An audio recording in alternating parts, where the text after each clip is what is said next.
The Chevrolet Cruze is an affordable, fuel-efficient car, but year after year, it keeps getting outsold by the Honda Civic, Toyota Corolla, and the Ford Focus. I'm Clifford Atiyeh with CarGurus, and this is the 2016 Cruze. Now that it's in the second generation, is it worth the attention? Let's take a drive and find out.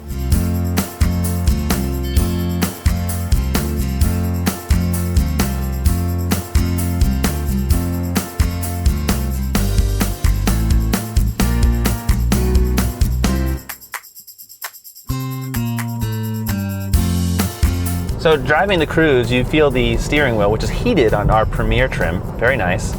But they're not paddle shifters behind me here. They're actually volume and seat controls for the radio, which is nice, but there's really no manual control at all of the car. So there's no SS version of the Cruze, not like the Cobalt that they used to have from years ago. But the steering is pretty good, actually, for this model. We're riding on 17-inch tires. You can actually move up to 18s if you order the RS package. But the ride is actually really composed over pretty much everything. And the same goes for the engine. There's only one engine available now in the Cruze. It's a turbocharged 1.4 liter, 4-cylinder. It's 153 horsepower and 177 pound-feet of torque. I mean, that sounds like a lot, but the gearing on the 6-speed automatic is such that it doesn't really have to downshift as much because there's a lot more torque now than the previous car. So before, the Cruze had a separate Eco trim, which was only a really small percentage of cars you could find on the lot that had the highest fuel economy. That's no longer the case now. Our car gets 40 miles per gallon on the highway, as rated by the EPA, and 30 on the city. Now, depending on the wheel size and other various trim choices you have, that can go as high as 42 on the highway. Combined driving, we've averaged about 36 miles per gallon. That's a pretty good number for a car this size. So even under full throttle, the Chevy Cruze is actually really quiet in here. You don't really get a sense that the car is vibrating, that it's groaning. Part of that also has to do with that there is no continuously variable transmission like you see in some Nissans and some Hondas. That tends to keep the revs up really high all the time so that the car always feels like it's straining. This transmission is really smooth, even though it's not at like a 7 or 8 speed or even the 9-speed automatic transmissions that you're seeing nowadays. The ratios are pretty good. And that means that, to be honest, I'm not really finding that I'm lacking for power. The Cruze also has an automatic stop-start system that will shut down the engine when you're fully stopped. It's kind of annoying because there's no way to turn it off. There's no switches here. There's no settings in the infotainment system or in this main central screen here. I haven't found it. Now the engine just restarted and we have to go.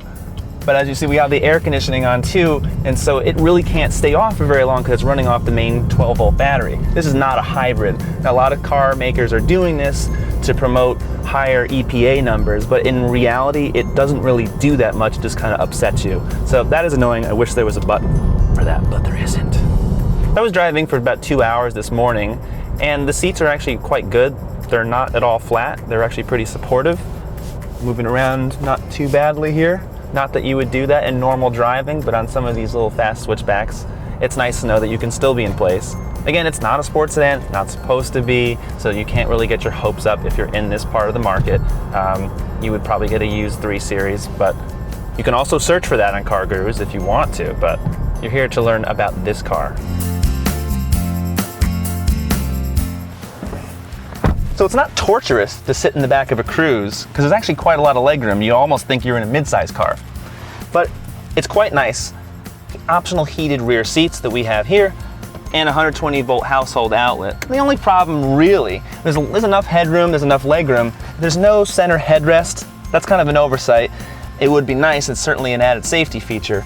But what is good, there's 10 standard airbags in this car, including rear side airbags. Those aren't federally mandated, and you hardly see them, even as an option in luxury cars. So the fact that you can get one in a Chevy Cruze, it's pretty good.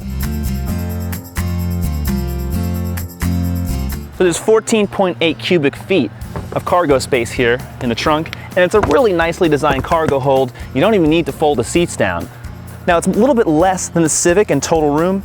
It's more than the Corolla. Now, if this isn't enough for you, for 2017, there's a hatchback model of the Cruze coming this fall.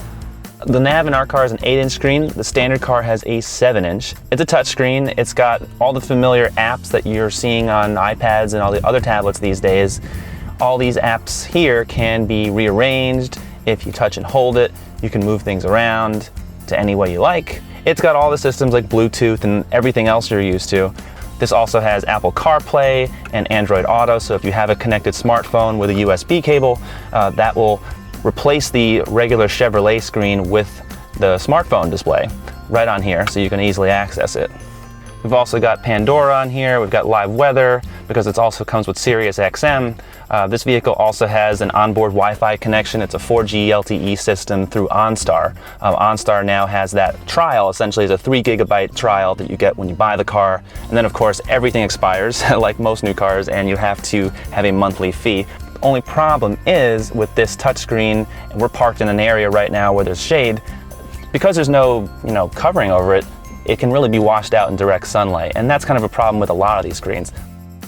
So our car has the Sun and Sound package, and that has obviously a sunroof. It's got better sound, it's got a 9-speaker Bose system versus the standard car's 4-speaker, and we also have navigation. It's an 8-inch screen versus the standard 7-inch. Now for $27,000 there actually are a few options that this car doesn't have. You can load up a Cruze all the way up to a little over 29, and that's with 2 driver confidence packages. Those are a bunch of driver assist features like blind spot, alert, and you have lane change assistance. You got lane keep assist, which will actually move the steering wheel for you to center the car between the lanes, and also forward collision alert. Those are nice to have, but again, those aren't very critical. Average transaction prices for new cars are over $30,000 these days, so it's not too surprising to see a $27,000 Chevy Cruze. Our car is pretty fully loaded, and it offers a lot of refinement, some luxury, and a lot of technology you won't find elsewhere. It's not as sporty as the Ford Focus, but if you value refinement, you'll probably like this car more than the others. This is an incredibly competitive segment, so we'd like to hear from you. Would you consider a Cruze over an Elantra, over a Focus, a Civic, Corolla? Let us know in the comments below. And if you like this video, subscribe to our YouTube channel and check out my full review on the 2016 Cruze on CarGurus.com. Thanks for watching.